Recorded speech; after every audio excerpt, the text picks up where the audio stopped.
All right, we're back here in the River's Edge studio, broadcasting from Mr. Smalls, and I barely made it here today, not because I was hungover from St. Patrick's Day, no, but because my car is stranded on the side of the road. Actually, not my car, the car I was taking over here, the selfless, self-driving car. It's done. It's kaput. Wow, what is that? There's a weird buzz. That sounds like, there we go. All right. We're good now. That's exactly what my self-driving car was doing today. It made that buzz and then it just crashed. Basically, I don't own a self-driving car, but I'm talking about this because the self-driving cars have been defeated by the terrible roads in Pittsburgh. Is that true? I think you're on. Is he on, Michael? All right, this is... There we go. Okay. Okay. It is true. They've been defeated. The self-driving cars are done. I mean, they're still trying to win, but they can't beat the Pittsburgh pothole scene, the road scene. The potholes have overwhelmed the driving cars, and apparently, even with lasers, they cannot figure out where the potholes are, and it's become a disaster this winter. Where do I need to dig more potholes to wreck those cars? Oh, well, I know the Strip District has more potholes than I can handle as a human that can see them. So I think you're safe in the Strip District. I don't think you need to do anything else there. I don't know that they could really add any more potholes unless they just turned it into one giant crater. I think that's the only way to make that one worse. Giant crater, got it. Yeah, okay. So I'm thinking maybe some other communities, maybe some of the more wealthy communities. Those are probably communities where they get on the potholes right away. Most of those communities would look better as a giant crater anyway. So there you go. You can start utilizing your talents. How do you plan to build these craters? Oh, you don't build a crater so much as true. You destroy. Unbuild everything else around it. Yeah. We're here. This is the River's Edge. I'm here with Michael Cohen. I am Brian Crawford.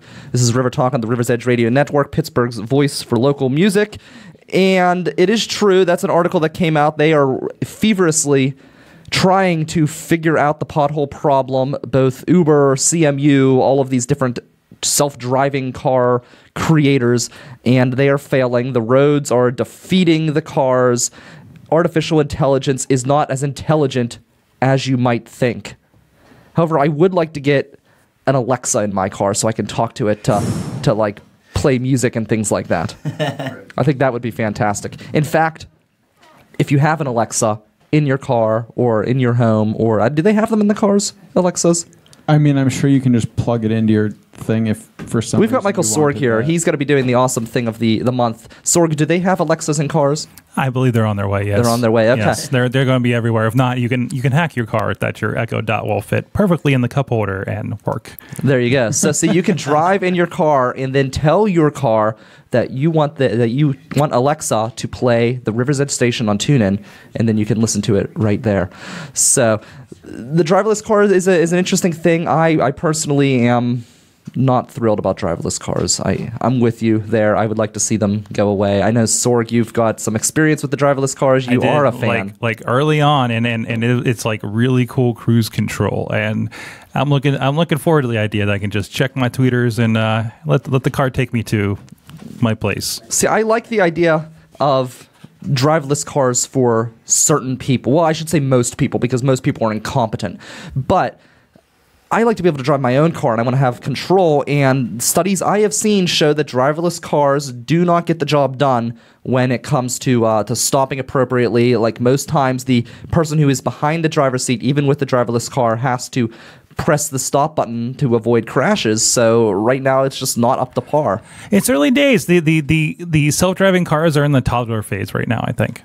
Yeah, I would agree. So I know you're against it probably because it's government control and things like that. I'm more worried about it's not an issue of government control. I feel like government control is almost passé at this point. But yeah, I mean the idea, fully automated transportation, especially since they're trying to shift us to a model where we don't actually own cars, where you simply have fleets of like Zipcar style vehicles, right, that are battery and solar powered, so they're actually cheaper than Uber is now. What you're looking at is a total impossibility to move around the city with any modicum of privacy. Yeah, like if you get pulled over right now, you don't have to tell an officer where you're going, but if you're in a driverless car, he doesn't have to ask. This is true. He would right? know. Like yeah. you're driving down the highway. He probably doesn't even need to pull you over to figure out where you're going because you're communicating with a fucking satellite telling it where you're right. So I mean, like, I think there are large societal issues around shifting to self-driving cars as the standard. My biggest concern is some hacker taking control of my car and just having me go around the block indefinitely until I pay them money. I honestly hope that happens soon enough that we avoid the future that I'm talking about. Yeah, that's a good point. So, wait, hold on. Hold on. Wait. Your mic's off. What's up? Hold on. You can't just talk unless I bring you in because the audience doesn't know who those people are. So, let me introduce everybody so that way everybody don't talk unless you're on, please.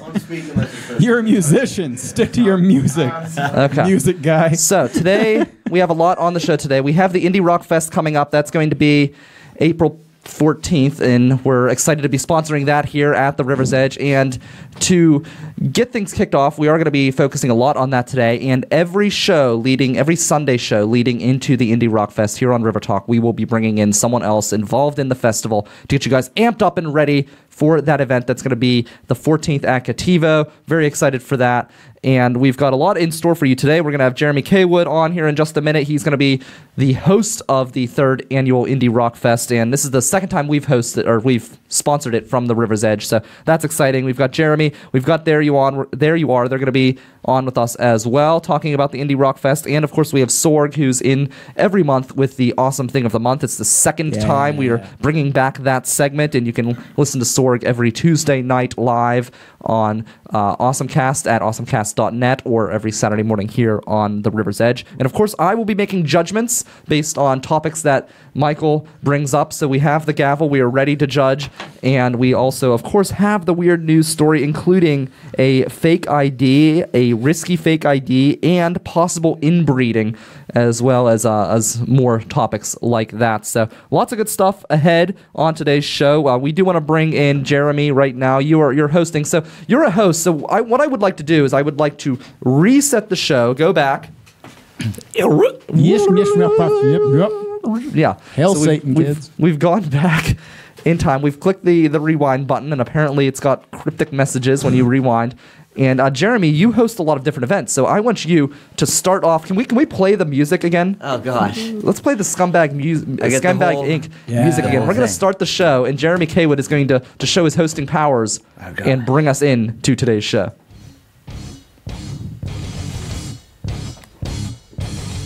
All right, cool. Thanks so much for tuning in here to River Talk on River's Edge Radio. You can find us at riversedgepgh.com.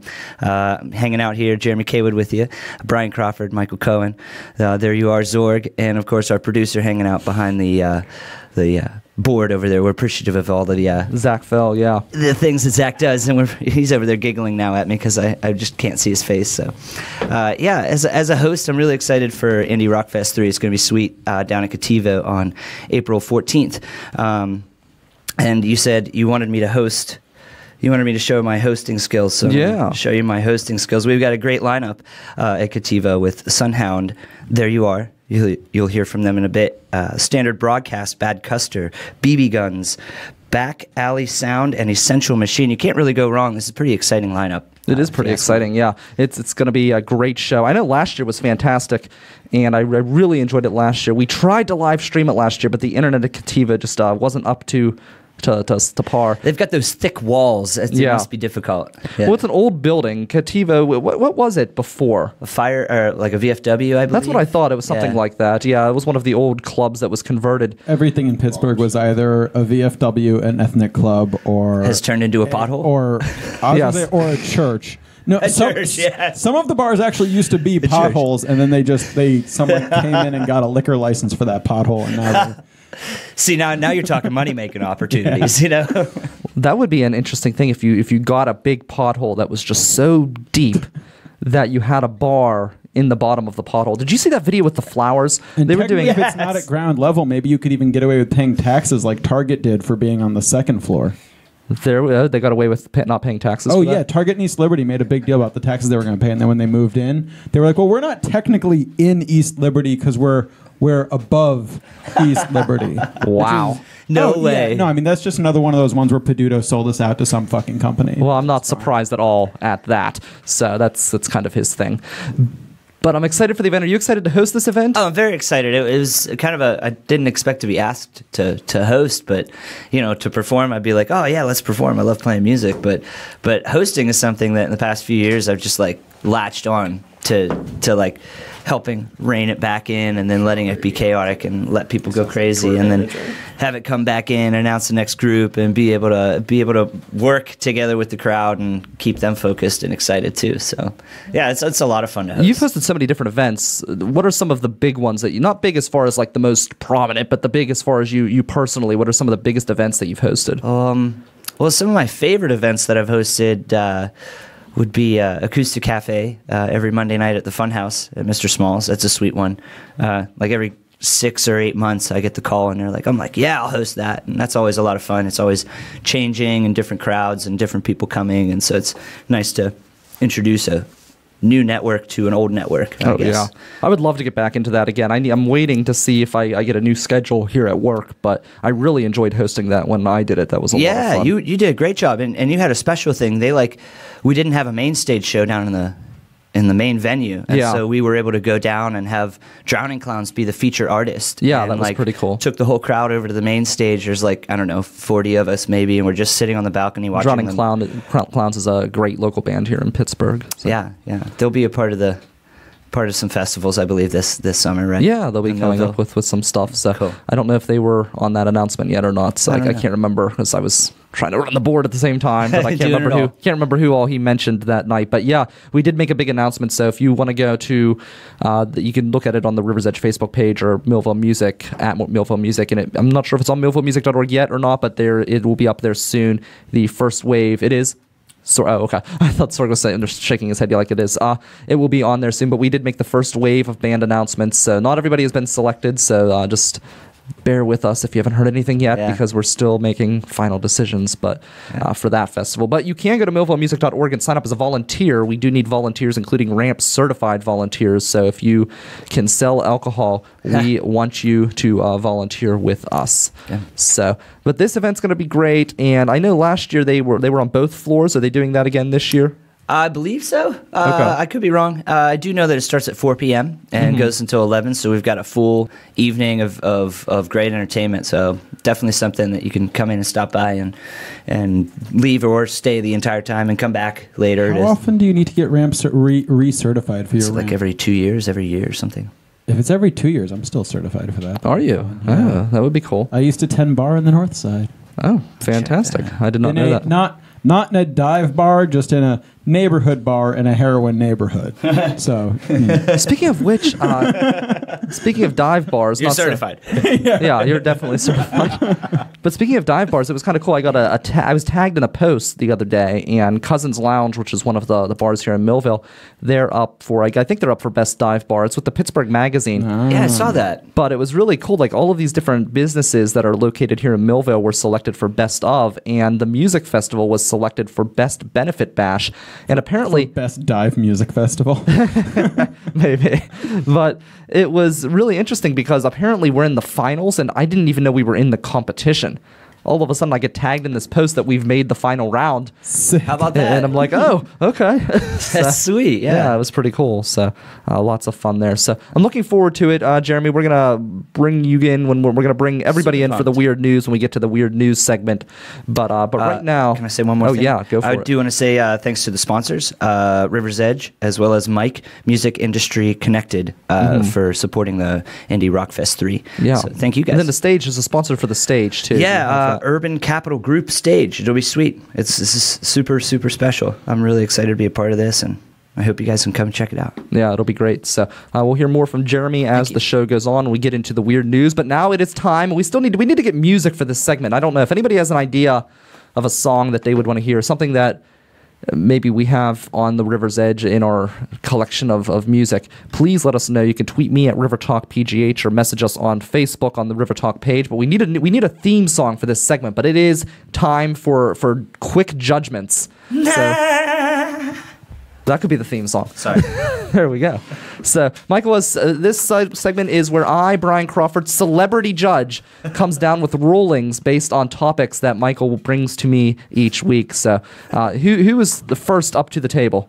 All right, Brian. Do you know who Pepe the Frog is? I know only because of you and All this right. show, Pepe but the I did Frog not know is before. Is the most used meme in the history of the internet. You've seen his picture. I don't know if I've ever seen him in a meme, though.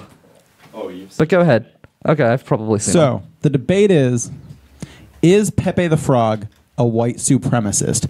I'll give you a little bit of background here. Okay. The quote alt-right sent Hillary Clinton a deluge of racist Pepe memes during the campaign. And she said, that frog is the symbol for a white supremacist movement. The left, and then the right, so then the right was like, yeah, that's our logo. Now, people unaffiliated with either side have basically claimed that Pepe is not racist, that maybe about 20% of all Pepe memes are racist, because 20% of the internet is racist, right? Anything on the internet that circulates, some portion of it will be a Nazi meme, basically. Okay. And so the question is Pepe a symbol of racism? Is he guilty of white supremacy? Well, interesting. I pulled up a picture of Pepe so I could see what he looks like. And honestly, I haven't seen very many memes at all with him on it, which is surprising, being that he is such a popular meme. I think Hillary Clinton just she gets a little too heavy in granddad's cough medicine, in my opinion. I mean, she says some crazy shit, especially now that she lost. Like, she went off the rails. She's was recently in India just trashing everybody who doesn't live in a major city or on the coast. So if she ever wants to run for president again, I think she's pretty much ruined. Yeah, hopefully that won't happen. Yeah, hopefully that won't happen. But I think she's pretty much ruined any chance, because anybody who didn't vote for her before, she's just been basically has been out publicly attacking them any chance she gets all across the world. So I think she's just kind of drunk. I think she's dipping into the cough medicine a little too hard. I think she's throwing back a few too many pills. I think Hillary's a little off her rocker. Maybe she's she's an older gal. Maybe she's starting to lose the marbles a little between the ears. So I'm going to come down with a not guilty verdict. All right. Not Pepe guilty. the Frog cleared of white supremacy. All right. Because you said it's used for everything, right? Yeah. Yeah. So, I mean, that could be anything. You can take any picture and make it anything. Well, things get culturally branded at some point, though, right? So, I mean, the argument one could make is similarly the white hood or the swastika or anything Well, like that's that. true, We're not 'cause originally, but once it gets picked up and used in a way, right, language is fluid. So I think that's kind of that is a good point. The creator of Pepe is horrified that the debate is even going on, basically. Wow. Yeah. But, that's a shame. all right, next up, Pittsburgh claims that it's 100 police officers short, but there are 2 police officers whose entire job it is to figure out who's been drawing on stuff. Is the Graffiti Police Task Force guilty of being a fucking waste of money? Yeah, and the reason why is because I look at pieces of art down on the north side that have graffiti on them. And first off, I'm sorry, I'm not against graffiti. I appreciate it as an art, and I like whenever there are places for people to do their graffiti and it be legal. But I have a problem with somebody who claims to be an artist, and most of them I do credit as being artists, but I think they're faux artists when they do their graffiti work on top of someone else's already established art. I think that's classless. I think that's really shitty, and so I'm going to come down with guilty. Guilty as charged. I'm going to give the police department some community service for that. But in a counterclaim, I'm also coming down on the graffiti artists who graffiti existing pieces of art. Guilty as charged. 10 years in prison, because I think it's a horrible thing to deface someone else's art. I think that is as low as it gets, and I think you should have the book thrown at you, especially when you're claiming to be an artist and you're destroying someone else's work. And I don't think that this police department, maybe they're not doing as best of a job that they can if there is an entire segment dedicated to stopping graffiti, and there's literally graffiti on existing pieces of art. Well, on the their north side. job is not to clean it up. It's just to figure out who's doing it. But that's my point. Is like they should be like places like that are open and public spaces.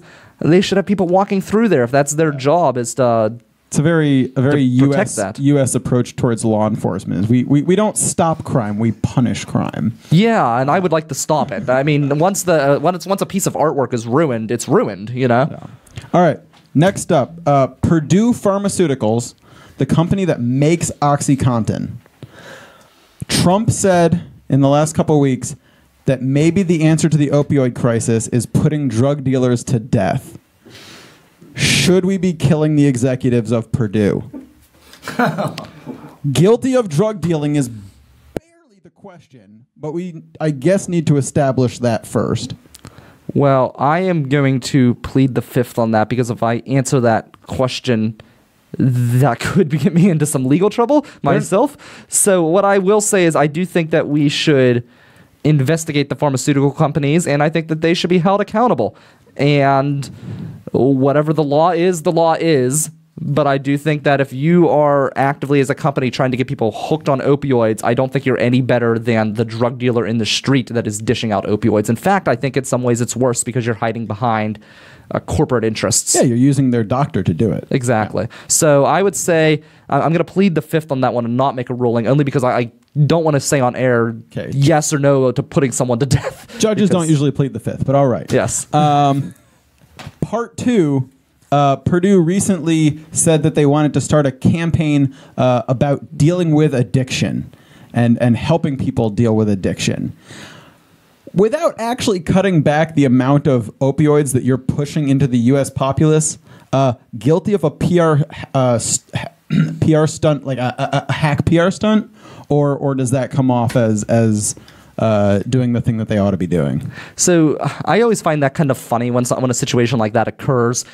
It's kind of like the casino where they say, if you have a gambling problem, call 1-800-GAMBLER. It's like, yeah, I'm going to trust the casino. I'm going to trust the casino to help wean me off of gambling. Yeah. Because that makes any sense at all. So I feel like this is kind of the same thing. I mean, I do think they have a responsibility, but I would rather the government tax them and use that money and have some other party handle the curing people of opioids, not the people that are dishing out the goods. Yeah, so I read a book once, I think it was called Poison Nation, that said that a number of the main companies that fund the like pink ribbon breast cancer awareness are the same companies that actually produce dioxin and like the different pesticides that wind up in breast milk and cause breast cancer. Wow. And the whole like get tested thing is like basically it's like if the tobacco companies were like, the way to prevent lung cancer is to get tested for it regularly, instead of being like, hey, don't smoke.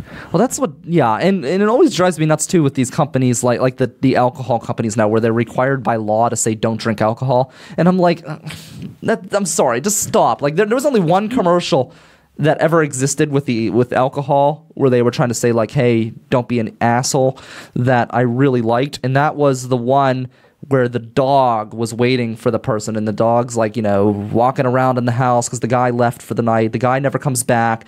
The dog, like, you know, whimpers and lays down, and he's sad because his owner's not there. And then the guy comes in the door the next day, and the dog's so excited and running and joyful because he decided to spend the night at someone else's house instead of driving home. And Got laid. Yeah, maybe. but the dog, his owner, was alive because he didn't drink and drive. And I'm like, well, that's a nice commercial. And that was not like saying don't drink alcohol, which is usually the approach that most of the companies do. They were just like, yeah, drink up, be a sloppy drunk. Just don't drive and do it. Yeah. All right. So I got to come down with a ruling. Oh, yeah. I'm going to roll them guilty as charged. And instead of throwing them in the slammer, I am going to Force feed them opioids. Oh, I'm not going to do that. No, what I am going to do is I am going to direct the government to guys. You're knocking the camera over. Come on. Oh, I didn't. Yeah, you're moving the camera.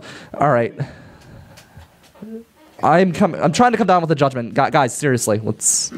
All right, I'm going to come down with a judgment. Guilty as charged, and I am going to say that I'm going to direct the federal government to take money out of those companies and give them to someone else so that person can then utilize that money to try to help. All right, last one, two-parter.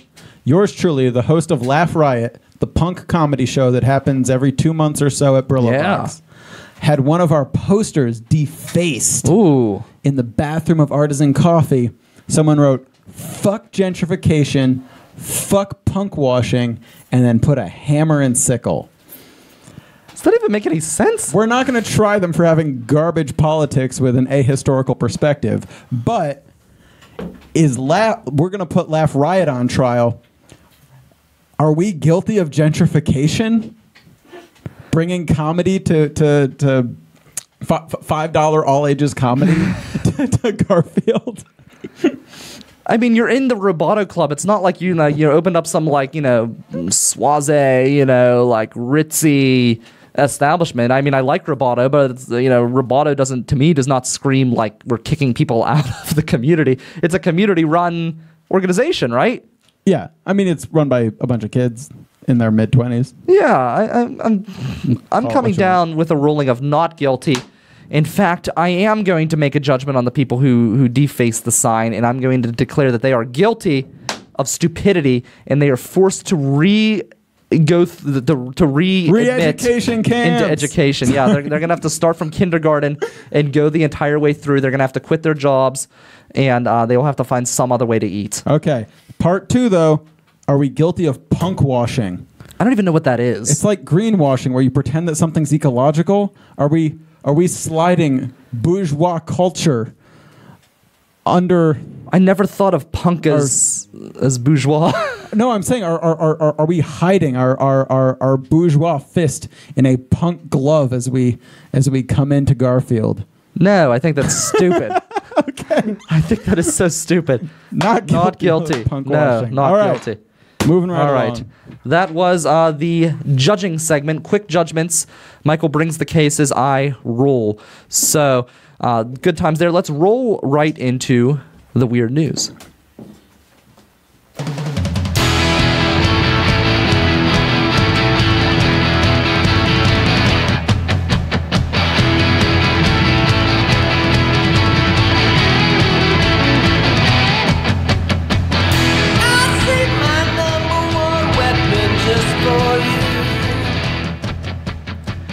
This is the River's Edge Radio Network. Brian Crawford with Michael Cohen here, and we have not one, not two, but 3 weird stories to keep the monster at bay, the evil, villainous monster that terrorizes the city of Pittsburgh in the rivers, and it can only be tamed with weird news stories. So, the pothole story, I had that in my repertoire, and I thought, that was not weird at all. Because it's Pittsburgh and it's basically just one big pothole. So I left that one off and Nothing I brought about in... potholes could be weird. If the monster lived in a pothole in Pittsburgh, that would make sense. Wouldn't be weird. Yeah. Because they're so big. Exactly. It would make sense, actually. Do you know how a pothole was made? I always by the plows, right? They kind of catch on it and tear it up. No, actually, what happens is the water from the rain, so like when snow melts, it gets underneath the road, and then when it gets cold, that ice expands, and it pops up the road, and then whenever it dethaws again, the road caves in. Oh, shit. Yeah, I learned that when I worked for the state house. So. Nice. There was a guy, he was cranky. We had to explain to him how potholes were made. But the first story does deal with driving, and it deals with a fake ID. Did you ever get a fake ID in college or anything? No. No. I just had people buy alcohol for me. I think they're great. I support them, but I've never had one. Well, some people like to get creative with their fake IDs. Usually they'll come up with a creative name or something of that sort, or just try to make the ID a different age so that way they can get away with stuff. I know, like, I used to try to forge report cards when I was a kid, but I wasn't too good at it. But it was back in the day, but we didn't have Photoshop, but I would like change the grade and I'd scan a copy of it to try to make it look like it was printed. Well, this one guy came up with his own fake ID, and I don't know why he thought he would get away with it, but police caught on pretty quickly. He used the picture of Homer Simpson on his fake ID. And when he was pulled over, he tried to give the officers this fake ID to get away with it, claiming that he himself was in fact Homer Simpson. Are you sure it's not one of those novelty IDs? Like that he actually made a fake ID with Homer Simpson? Maybe it was novelty, but he gave it to the police as his real ID, and he really actually tried to use that ID to pass as his own when he was pulled over, and then the police found out that he also did not have insurance. Well, I mean, yeah, you need an actual license to get insurance. So I mean, once that piece is gone, everything else house of cards gone. After that. Yeah, it makes sense. So the place to get good fake IDs now, I learned from a very young coworker last year, is China. Because IDs now are so complicated. You're shaking your head, so I want to hear what you got to say about this. Let's bring in There You Are. We've got Tom and Matt of There You Are. We also have Jeremy Kaywood and Michael Sorg here. This is the Weird News segment. You can all chime in. So, because he showed me, right? Because ID manufacture is so complicated now because you need to be able to put in holograms. You got to have magnetic strips and stuff like that, and so you need an actual factory to do that. And so they were getting state IDs made by the Chinese. How recent was this? This was, I guess, at this point, probably like 16 months ago. Oh, so it was relatively recent. Yeah. Whenever I was still in college, we had that happen, and I knew some people that got it, and something didn't line up, and they got busted. So oh, really? Well, it's not foolproof. Who'd they try to give it to? Police? No, just a bouncer at a bar. Wow. Yeah. Okay. It turned into something, and they didn't go back to school after that. Wow. Wow. The ones turned into something big. Well, they did something dumb there because when someone doesn't believe your ID, you leave immediately. They wouldn't give it back to them either. No. I know you don't. You don't wait for it back. You leave them. It's not your ID. Who fucking cares? Just it had their face on it too, though. And it had like everything down to a T, including their like address, their name, and all that stuff. It just was messed. It didn't have. No, like, the whole point of the fake ID is it doesn't have your real. Yeah, well, that's what they did when they went. This is they the got problem. Into that Young people today Chinese thing. Yeah, it was are not smart. They put it all on there. Like they put everything to make it as legit as possible, but it was off by. Just one little hologram thing or something like that. Like wow. Okay, one little thing. But the correct information should not be. There should be a different name and address. You change all the things. Yeah, you don't use your real name. Now, what you used to be able to do in the late '90s, because I had an acquaintance who I met after he had been on the run for several years and had been arrested and stuff. But he said he made all of his fake IDs as actual IDs, where you go and you get a birth certificate for a dead person and you bring it to the DMV. You can't do this anymore, and you build a fake identity and you get a real ID. And he evaded the FBI for 7 years. Is this how people do voter fraud too? There's no such thing. It's amazing. Not fucking real. It's amazing. Yeah, you leave a tooth under your pillow and voter fraud comes. It's amazing, though, how like crazy the bureaucracy can be about things. Like there was a story recently. I can't remember what country it was, but some guy was declared dead, and he showed up to like a government agency, and they refused to make him alive again. He's still considered dead. Well, they just said no. It's funny because we're talking about. I follow him on Twitter, and he said it is harder. You need more documentation now to get a ID at. It's harder to get a real ID from the DMV now than it was to get a fake ID from them in 1998. Wow. Crazy. All right, we have Weird News Story 2. What do you have? Yeah. All right, so got a lot of robots in our lives these days, increasing amounts. And the thing is, kids are smart, kids are intuitive. Kids like to beat up robots. They're intuitive. Maybe they're not smart. All right? There we go. They love to beat up robots. They like to see if they can break them. And so the industry solution has been another robot to teach kids not to beat up robots. And her name is Shelly the Tortoise. And basically, the Pavlovian process is if you start to beat her up, she doesn't retaliate and she doesn't break. She just pulls into her shell and becomes very boring. Oh, wow. And then if you don't attack her, she comes back out and will play with you. So that's not very much fun. See, because I do like to insult Alexa at times and hear what she says. And that kind of ruins all the fun. I mean, you shouldn't be bullying real people, so this is a way to, get your anger out on a machine that doesn't have any feelings. And so now this turtle is kind of like ruining that. Yeah, I mean, also it's trying to warm us up to Skynet. No, true. So, do you remember Smarter Child? Nope. No, you Oh, guys I remember do. Smile AOL Tom Instant Chorba? Messenger. I Yeah, definitely remember. exactly. You could yell at him all you want, and he would be like, "Why you got to say that?" Yeah, he would say that. He would exactly respond like that. But eventually, if you yelled at him enough, he refused to talk to you and refused to answer any of your questions until you apologized. And once you apologized to him, then he would start responding again. But he just was like, "No, I'm not going to answer your questions. I'm not helping you out. Not until you say I'm sorry." That's true. Yeah, it was Doesn't crazy. Siri do that now? I don't know. I have Siri on here, but I think Siri Like, takes you infinite can't abuse. verbally attack Siri because I do it on a daily basis. what does she do? She just like refuses to answer the question. Wow, that's She interesting. wants to be asked. Can we try it? Let's. Let's- Yeah, try it. Siri, you're a bitch. See, there's no need for that. That's what Yeah, she says there's no need for that. She is telling you Wow. that is not a part of that. Siri, I hate you. I'm just trying to help you. Yeah, see, there we go. I think that was very Let's nice. get her again. She's always Siri, I good. wish you were fucking dead.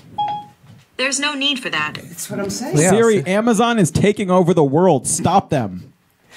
I'm not sure I understand. One more. Let's try that Your one more time. boss is the devil. Here's what I found. So she thought you said, "Who? What is the devil?" Yeah, she found a Wikipedia page from Devil. Yeah. Tell her Alexa's better. She might not like that. Alexa is better than Oh. you. Okay, it's Google. Did you Right? accidentally summon? See, we're all trying to talk and it doesn't understand. Didn't work. So, Moving right along. yeah, moving right along. So I didn't know that about Siri. I didn't know that she would get nasty. Does she ever like wait for you to apologize to her? No. No, so she doesn't do that. Okay, so good to know. Yeah, I don't like Siri that much anymore. She's become lame. I feel like she's Is your relationship with Siri on the strain? it is on the strain. Oh, I think she's like the worst out of all of the AI anymore. She used to be great. Well, And she's the most limited these days because everybody else has kind of popped up between Google and the A word. So she used to have at least have a good personality on her, and she was like sassy. And anymore, she's not. hey, whenever every new relationship starts for you, Brian, I mean, it's just all new and fresh, and everything is just seems more pleasant. Yeah, I know. I was really into Alexa for a while, and then she screwed up my trash can situation. We were talking last week about the trash cans. Is she just Me sitting too. around the house eating bonbons, getting fat on your dollar now? Yeah, basically. So It doesn't even fuck you anymore. last year. Well, I'm gonna fuck her up because I'm pissed. So last year, last show, I was on here and I was talking about the motion censored trash cans that are coming, and I said I was gonna give you guys the display of the trash can when it comes in. Well, now even though I clicked the 2-day delivery, all of a sudden Alexa changed the game and said it's coming a month later. I could have went to Target and picked it up that day, the same very Target that's not paying taxes. You see, if you would have stopped yelling at Alexa, maybe this wouldn't have happened. I'm nice to Alexa. All I do is ask her to sing me songs. Computer. Yeah, well, yeah. My roommate had an Alexa where he had the name changed to computer. It was super challenging because anytime I watch Star Trek, she tries to respond to Jean-Luc Picard. And Jean-Luc Picard will be like, computer, give me the analysis of this black hole. And then she would try to answer the question. That is the best Picard impression. Computer. So, speaking of weird stuff, we've got one more weird news story. And it has to do with inbreeding. There's a dog that is taking the internet by storm. And it's got this picture. It's got a mug on it. And this mutt has a mug that looks like a human, according to some people. So people on the internet are going crazy. They say it looks like a person. They're showing pictures of this dog next to people with a face. And basically It looks So like there it is. Rudy. looks like Rudy. It does look like Rudy. There's a picture of this dog. I'll see if I can. Do you have it on the green screen, Zach? If you're looking at home, go to the Huffington Post. You can look up a picture of this dog does look weird. right on the Huffington Post's website. Wow. And people say that it looks like a human being. So do you think this dog is the product of inbreeding? Inbreeding what? A human? Like, do you think it was a human and a dog getting it on? Just so you know, that's not inbreeding. Crossbreeding? Crossbreeding, yeah. I'm sorry, not inbreeding. Do you think it was crossbreeding? Do you think this was a human and a dog? Be like the first dog that wasn't inbred in a long time. Do you think it was a human and a dog getting the bow wow on And do you think this is the result, or do you think that this is just a dog that looks like a human? No, is human in a bow wow. Yeah. Yeah, I don't think so. I think it's fake. You think it's fake news? Oh, it's just photoshopped. Just photoshopped. That is a human hiding, terrified behind the could it be face a of a furry? dog. It could be a furry. That's what I was gonna say. It's just a good makeup artist. That's that guy with the fake ID trying to hide himself from the FBI. Exactly. They got that fake ID from China and they screwed it up. Now I'm a dog. He looks like kind of a dumpy human too. Yeah, not very interesting. It So looks kind of nice. go to the Huffington Post and see for yourself if you think that dog is the result of crossbreeding, or if you think it's the result of inbreeding. I don't know. Maybe it's just two dogs inbred so much that now it's beginning to adapt and evolve. So it's possible. Speaking of evolving, we've got we're gonna evolve the conversation and enhance it into the awesome thing of the month. My. What do we have? We've got Michael Sorg here with the new monthly segment, Awesome Thing of the Month, round 2. Round here on 2. River Talk. Round 2. Last month we talked about cars in space, and of course we talk about a lot of fun stuff every week here at awesomecast.com. Of course, live on the Facebook with that. This is actually submitted to us in our we have a Awesomecast Facebook group that you guys can join, and we share a lot of stories and talk about things, and a lot of them make it to the show as well. There's a game out there called Beat Saber. You can check it out, beatsaber.com. You guys are familiar with, we got some musicians in here, Guitar Hero, right? Mm-hmm. Yeah, everybody's into it. You know, you got the sliding colors coming down the way, and you strum the guitar with the right button and in sync. Now imagine the same concept in virtual reality, but you have two lightsabers. Ooh. The video for this is pretty cool. If you guys want to pull up again, beatsaber.com. There's a video right there, and thank you, Laura, in the group for sharing this as well. And it's lightsabers. It's lightsabers. It's available for the Oculus, the Vive, and the PlayStation VR. If you have any of those, you can go pick this up. But it's Does really it work with the Samsung VR? I don't think like the Gear VR with the phone, probably Yeah, not, because it okay. needs to have like kind of controllers that'll because you're basically, I watched like basically the AR thing where it looks like they're in the game to kind of see what the concept was, and you are swinging the lightsabers as these blocks are coming at you. And yeah, there's the first person that you have going on there if you guys are on the video. But it looks really cool. So you're kind of cutting these in half. It looks like there's things that you kind of have to duck as you go. Okay. As this happens, or step aside. It's one of those like fully immersive. Like you have to move your body for this thing, and it gets pretty crazy. Like it looks like you're a freaking Jedi, as crazy That's as someone crazy. gets. But and plus, whenever you hit these things, like they're popping up in the air in front of you, which feels like it could still kind of block the stuff coming at you. Yeah. So again, if you've ever wanted to kind of be a musical Jedi, this is one of the coolest things I've seen in a while. So another cool concept coming to virtual reality, and related to that, I actually got to check out a cool VR meetup over at Ascender out there in East End. And they had some new stuff. Microsoft now has new virtual reality headsets out now. Vive is coming out with a lower cost, all-in-one headsets, and it's gonna be a lot easier for you guys to get virtual reality. I think in the next year, it's getting cheaper. You're not gonna need a $2,000 computer and a $600 headset and all that stuff. I've got to play with my friend's PlayStation VR. If you have a PlayStation 4, and I think that's they're the probably top-selling console right now, a couple $100, you have VR in your home, and it's very good. This is for real. It's accessible, and you can be a freaking Jedi. I'm excited about that as far as the gaming industry goes. I know you had one of your parties for your anniversary show. I think it was the 10-year anniversary show for Awesomecast, and I was there for that. It was at Looking for Group, which is a video game collective. Great group. LFGPGH.com. Check them out. They're over in the Brookline neighborhood. Yeah, and I was there for that, and it was really great. I did the space one where I was literally standing in the universe, and I would take planets. Like I took Earth, and I lunged it into the sun. But, of course, that one, instead of incinerating, the Earth just bounced off the sun, which was interesting. But it looked so real and so cool, and I'm thinking, the way that video games are moving, I can't handle the crazy video work that is in video games, I immediately start getting like nauseous when I try Too to many play buttons. video Too many games. buttons. I just sat down with a game, Recore, on my Xbox. I haven't booted up my Xbox in months, and I want to do some more stuff with it.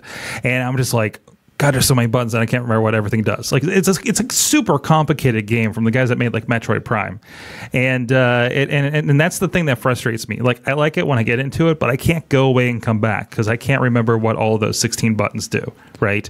And all the weird concepts and everything like that. Versus I can stand there and wave my arms and move things and interact with something. So Yeah, and I just think it's going to be easier for someone like me to not only, I mean, it's less complicated, but also just like the visual thing. I don't feel as nauseous. When I did that VR, I didn't feel nauseous. Whereas Right. when I sit there and watch a video game and try to play it on TV, I get nauseous. Right, and then there has to be the good systems and good developers to make sure that you don't have that nauseous effect. Here's a fun little tidbit if we have time. From that VR meetup, they had one of the guys from Shell Games, a really good video game company here in town. They did a game called I Expect You to Die, which is you're a spy. It's basically think an escape room, in Okay. VR.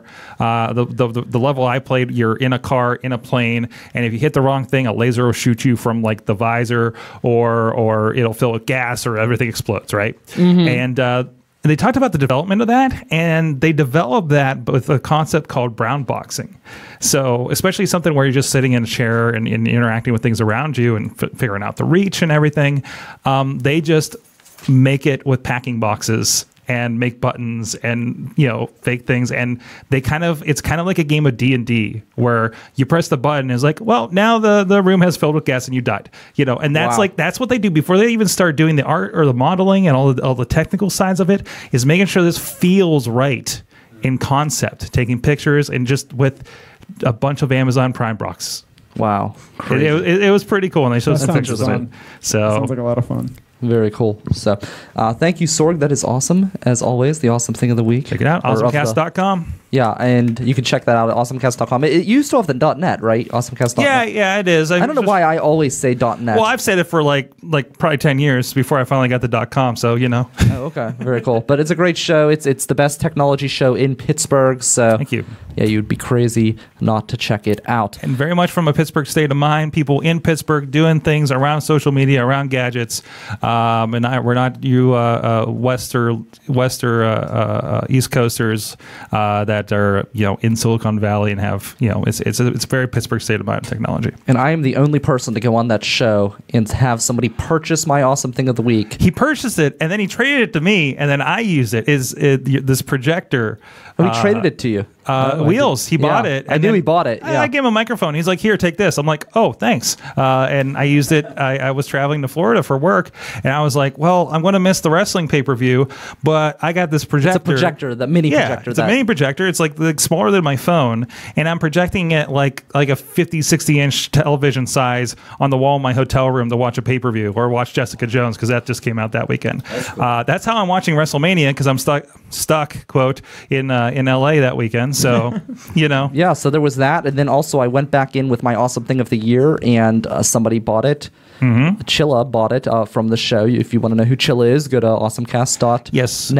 And he purchased it that day too. So I am not only the only person to get someone to buy my awesome thing of the week once, but twice as well. Two-time awesome thing of the week. Or this I would buy if I had the VR capacity. I would definitely buy this laser. The Star Wars lightsaber. Absolutely. I think that would be sweet. Absolutely. It's some fun stuff going on over there. Awesome. Thank you, Sorg.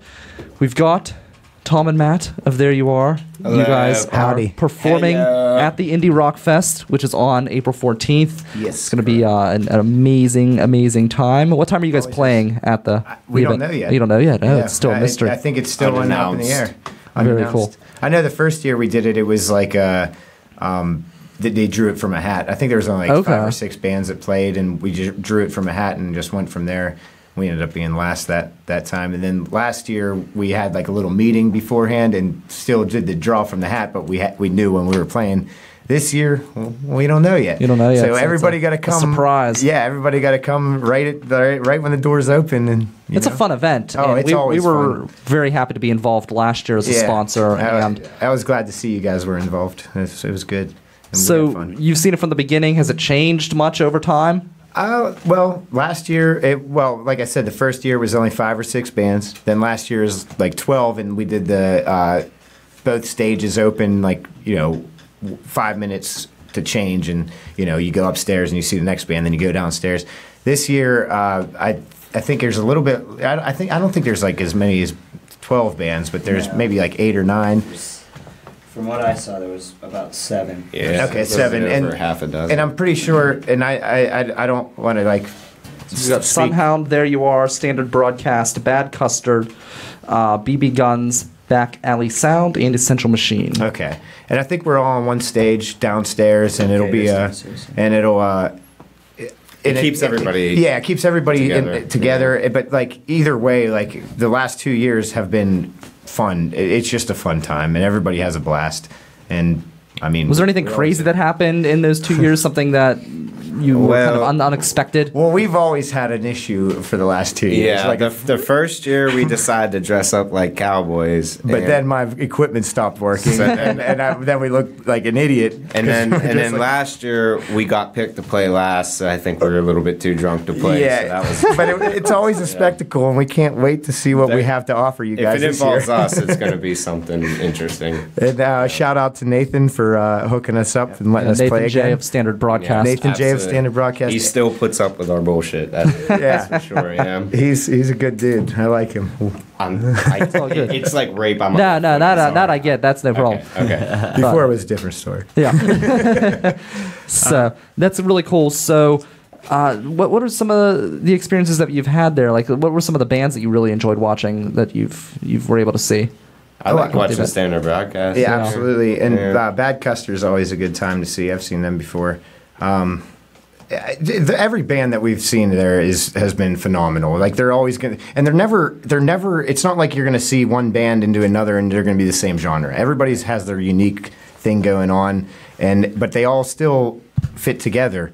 It's very cool to see because it's strictly indie rock but it's broad indie rock, if that makes sense. Everybody's independent of themselves, and it makes for a good unique The entire experience. show is do it yourself as well. Yeah, exactly. In some regards, so you're not one of the things I like about this is when you buy a ticket for this event, the money's going to pay the artist. It's not going to pay a promoter. Not that there's anything wrong with promoters, but it's nice with the do it yourself. You know that money's going straight to the artist, and you know that you're able to support them that right. way. And Nathan takes care of all that, and it's always a pleasure working with him because he's always very fair, and Standard Broadcast is a very good band. Yeah, they're fantastic. I got to keep throwing that in there. You could tell he really enjoys doing it, though. Like, it's not a stress to him. Yeah, he's doing it for the love of doing it, and that makes it even better. A better experience for all the bands too. You could tell just being there because just last year watching people, he's just like he's smiling the entire time. Yeah, he's got not a stress to him. He's got a big smile too, so it's like you can see it from anywhere in the room. And that rubs off on everybody too because it's just like, okay, this dude put it together and he's having a fun he's having a blast right now, so we're all gonna have a blast then, right? And we always do, and I think every band does. I've never heard a complaint from it. So, and now we got the River's Edge sponsoring and Mike. That's 2 years in a row. Yeah, both of us have been involved for both years. And can you tell me a little bit about Mike? Like, what they do? And they're like a publishing kind of company, and they we've hooked up with them before too, and they kind of promote and they do this like. I forget the little acronym for it, but they basically try to help indie musicians work their way up the food chain, so to speak, in an indie music world. So, I think it's such a great thing to have too, because it's hard to know what to do. Exactly, and they always give you guidelines and little tips that you can do just to make yourself a little bit better than the next person. Even though we're not competing, but like they just give you tips and. What Emily has done has been just very nice and amazing about it, and she's offered her knowledge to everybody who wants to read it, and I appreciate that, Emily. Yeah, not to compare it to politics, but I just know like back when I was involved, I ran for council and I was associated with a party, and they kind of gave me the steps. They told me, okay, you have to get this form from the courthouse. You have to get this number of signatures. You have to go to somebody, a notary, to officiate it, and that's just like stuff that you don't know. think and about. Yeah, so having some sort of an organization to help Right, give and you some direction just could be anything, a huge 'cause, like, help. We're always just kind of in the lost. We're like, we're gonna just make our music and then go for it. And then when you got somebody saying, well, if you do this, this, and this, you might be able to reach a bigger audience. And we're like, all right, then that doesn't seem too hard. But whenever you got to do it all yourself, it's always nice to have somebody helping you. And Mike, MIC, whatever. Yeah. Sorry, music, whatever. Sorry, They've done a lot, and I appreciate it a Yeah, lot. it stands for Music Industry Connected. I know, So- I know. I stuttered, and I was like, So what's been going on with I'm you? gonna move along. What's been going on with you guys? So what have you been up to as a band? It's been some time since I've had you in.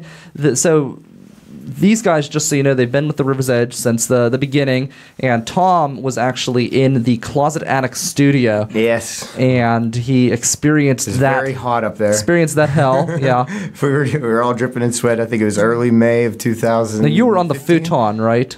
Yeah, well, Drish was on the futon, and then Okay. we were like, and then I was kind of in the doorway, I think. Yeah. So basically, this studio itself was smaller than the space behind the desk that we stand at in Yeah. this studio, and the guests, usually all of the guests, would sit on a futon outside of the studio with a wireless microphone. Mm-hmm. And yeah, so that day you must have been. I was in the middle. In the middle, kind of like halfway, and we had a little air conditioner in there that we would try to just get rid of some of the humidity. Yeah, but we would only we'd have like little commercial breaks, so you'd turn it on for that, then you'd turn it off when we were on live, so that wouldn't be like humming in the background. I Yeah, and remember it that. really was pretty worthless. The air conditioner did almost nothing. Anything could have helped. Yeah, it was the hottest studio ever, and it was freezing in the wintertime as well. Oh. There was one time I almost passed out in that studio from heat exhaustion. Yeah, I wouldn't be surprised. Because where you're at in the studio, you had all of so it's like 1,000,000 degrees in there. It's extremely humid. Up on the 3rd floor in an attic, and I'm surrounded by all of the equipment in an attic that really was so small. Like I said, it was smaller than this desk area. Actually, if you look at where Zach is sitting now, That's I think basically it. that was basically it. There may have actually been less space between the desk and the wall in that Yeah. original studio than the space that Zach has right in there. But I mean, that was the entire studio. And we had Heather, who would be with the weather in the Weather, studio, and she would get her hair caught in nails that were sticking out of the wall in the space. So, yeah, it was crazy. Yeah, it was wild. I liked it though. It was cozy. That's one way of putting it. I know. So, yeah, so what have you guys got going on? What have you been up to? We released an album 2 years ago, and we're working on a new one now. And we actually just released a single of a cover of a Norah Jones song, and you can listen to it on Spotify if you'd like. And now we're finishing up an album, and I don't know, Matt, you got anything else to say about that? It's pretty much at the point right now where we could release it tomorrow or Yeah. 5 months from now. It just depends on how much we want to critique it. Yeah, Okay. we're kind of So it's exactly. there. So you should but- come back whenever it's ready. Oh, we will Absolutely. absolutely do that. Yeah. So get you- It'll be soon. very cool. Get that in rotation as well. Sure. So, yeah. So. And that's about it. So when you were on, Tom, that was before we were even a radio network, I believe. That was just this show was called The River's Edge. It was a podcast. Yeah, and it was May of 2015. Yeah. That was the last time I was on, I guess. Yeah. So yeah, that's a piece of history there. So. And then we did the 1 year party. yes, yeah, they performed at the 1 year party. in the Millville Studios. yeah. Yeah, which is hopefully going to be coming back at some point. So But they had banners up and stuff. I don't know how long that's been there, but we just walked past it earlier today and just reminisced. I was showing someone the studio the other day, and I told them it was at the back door, and he says he's there, and I'm like, okay. I go outside. I don't see anyone there. I'm like, where are you? He sends me a picture. He's at the back of Millville Studios. I'm like, man, I haven't been there in almost a year. So I park out back there every time I go to a show, Mr. Smalls. Don't tell the police because I think that's illegal. But are you behind like the actual garage of Millville Studios, or in that parking lot? that little parking lot? Have you gotten a fake ticket? I've never gotten anything. So that's hilarious. There's that parking lot is for the funeral home. There's a funeral home, and it's not the family-owned funeral home, but people get confused. It's not the family-owned funeral home of Hahn's Funeral Home, which specializes in grief burials, but it is a funeral home that shares a similar name to Hahn Funeral Home, and they have that parking lot. It's kind of confusing. And then also Yetter's, the candy store, uses that parking lot as well. And the guy who runs Yetter's is so like he's a really cool guy, but he's really, really, really, really passionate about that parking lot. So much so that he has created his own colored parking tickets. They're like fluorescent colors, and he will put it in your windshield if you park in his parking lot. Is it fake? Oh, it's a fake guy. It's a fake. It's the fake ticket. So, All right, well, so pull out your fake ID. the more you know. Yeah, yeah. It's not it's not a real ticket, but it's just funny because he literally will sit up there on the second floor and look for cars to park in that parking lot, and he'll come out and give you a fake ticket, even if the business is closed and there's not a funeral going on. He just does not want anyone parking there. But Cool. I always thought it was funny. I parked in there for like Good to know. I parked in there for like a Fucking few. Nebby neighbors, right? He's a nice guy though, but I parked in there for a few minutes once just to run in real quick for a quick edit back when we were at Millville Studios, and I came out to a fake parking ticket on my windshield. I mean, he was quick. I was only in there for like 10 minutes, and he ran down the steps, ran out to the parking lot, threw that sucker on the windshield, and then ran back into the house. So, so it's crazy. Right So on. what other shows do you guys have coming up? Well, Melville Music Festival. We've been. Yeah, we Very will cool. be there this year. Awesome. I swear to God.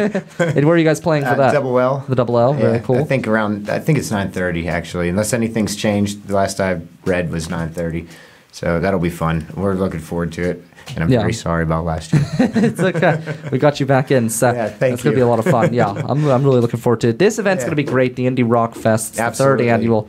So, It's always a good time. Like I've never met anybody there that had a bad time. yeah, I know last year I was talking with Nathan, and he had asked us about it, and I said, don't go with any other radio station. River's Edge is where it's at, and Yeah. he was all on board. He's a great guy. He's a big supporter of what we do Yeah. as well. Absolutely. So it's going to be a lot of fun. So don't miss it. That's going to be on April 14th. I believe it starts at 4 p.m. if Yeah. that is correct. Is it 4? And 4 to 11. Jeremy Kaywood will be hosting, Indeed. and there you are will be performing. That's And At I, some time. yeah, and I will be drinking. Oh, We'll will be we. Cheers. That's for damn Cheers. sure. Yeah. Anything else they should know about us? No, we like drinking. That's about We it. like drinking and Love it. making music. That's it. On our off Fantastic. time. Michael, what do you have coming up this week? This week is quiet, but I'll start plugging April 6th. Gab Benesso is doing a big showcase at the Brillo Boxing. She normally does her little Tuesday nights things, but this is gonna be a big Friday night bash, and I'll be hosting that. Nice. So we've got like dueling hosts right here for different events. You on April 6th? No, but just 14th. you're just both Oh. hosting events coming up, and you're here. No so. dueling. We're massaging. Massaging. Massaging hosts. Interesting. That's nice. Yeah. I'm gonna take that one home. Very cool. So before we wrap things up, I do want to throw a question here to Sorg.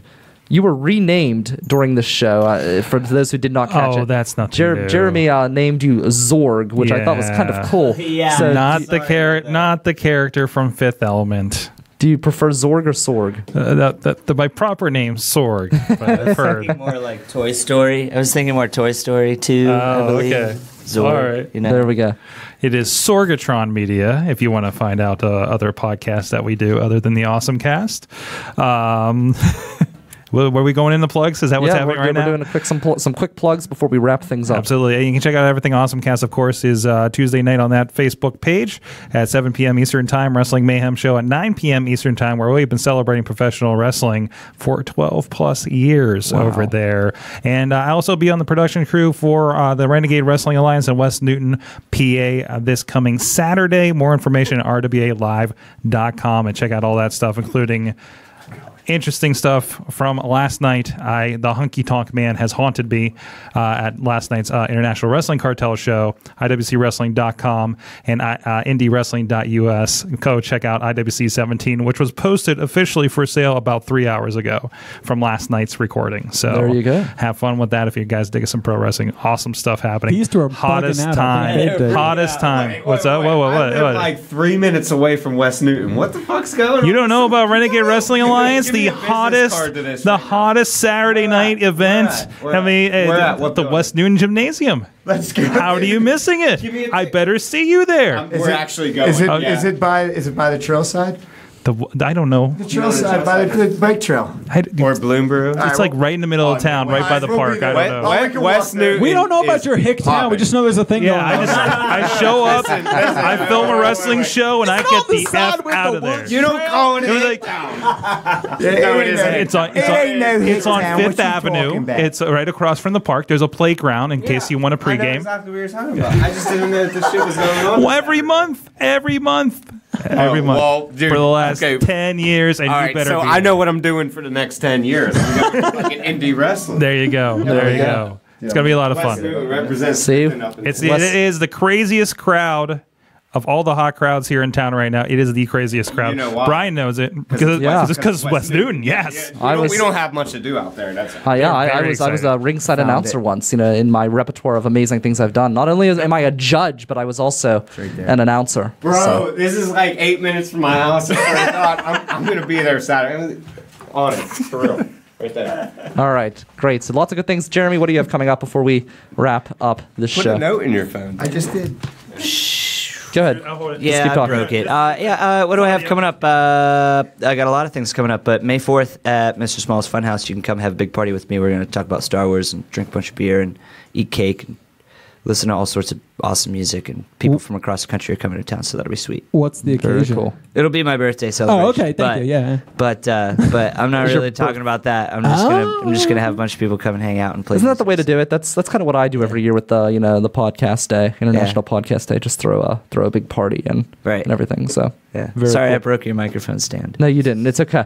So Jeremy, may the 4th be with you. Yes. So I'll be back next next Sunday. I'll be back here in studio, and we are working on some Culture Cruise episodes, so you should stay tuned to the River's Edge. We will be announcing that when they start coming back out. We've been to some interesting places, so that's on the horizon as well. Next Sunday, I will be back in studio. We will have another band from the Indie Rock Fest, so we'll announce that throughout the week, so stay tuned for that. We're excited. We're getting geared up for that, and then right after that, we'll be rolling right into the Millville Music Festival, where we are accepting volunteers, especially if you're RAMP certified, and that is at millvillemusic.org.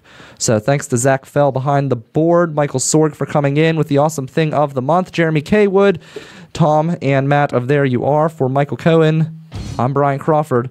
This has been River Talk on the River's Edge Radio Network.